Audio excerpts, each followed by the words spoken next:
sujet de cette vidéo, c'est le produit d'un scalaire et d'un vecteur. Donc, dans l'exemple ci-contre, le scalaire, c'est le 3 qui vient multiplier le vecteur u. On sait que 3 fois le vecteur u, c'est l'équivalent de faire le vecteur u plus le vecteur u plus une dernière fois le vecteur u. Et juste à droite, on a le croquis du vecteur u.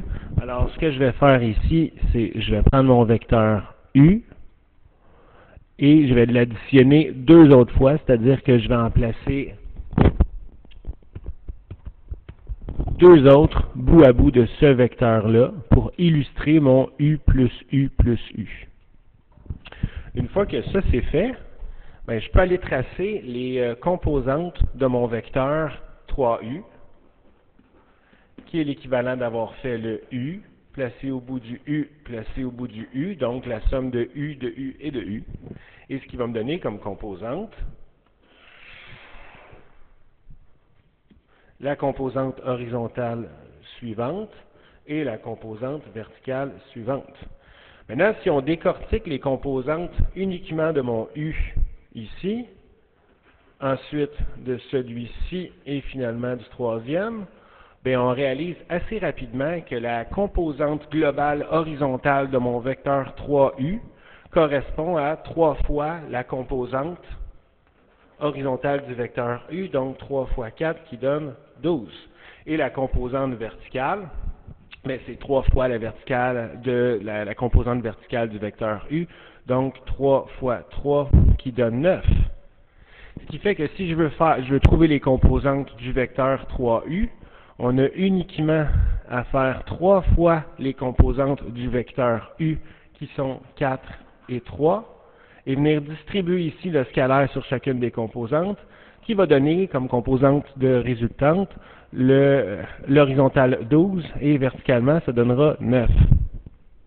Et là la question au final c'est de trouver la norme du vecteur 3u et aussi de trouver son orientation.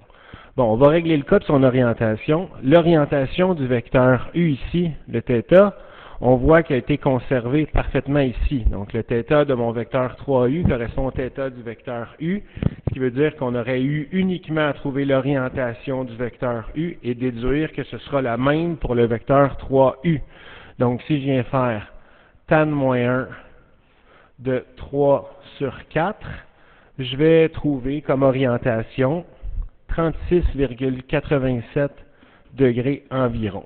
Ce qui veut dire que ici aussi, ce sera le cas. Maintenant, si je veux parler de la norme du vecteur 3u, ben on voit que la norme du vecteur u, ici, donc sa grandeur, a tout simplement été triplée. Donc, on aurait pu calculer la norme de notre vecteur u et de la multiplier par 3 tout simplement. Ou tout simplement aussi de trouver la norme du vecteur 3u directement. Donc, d'un ou de l'autre, on obtient le même résultat. Donc, ici, la norme de 3u va être égale à la racine carrée de 12 à la 2 plus 9 à la 2, ce qui va donner 15. Ce qui nous permet de déduire que la norme du vecteur u ici aurait été égale à 5, donc 3 fois plus petite. Qu'est-ce qui se passe si le scalaire est négatif? Bien, si on connaît un certain vecteur u ici, qui a cette norme et cette orientation, on pourrait déduire qu'on aurait ici un vecteur moins u,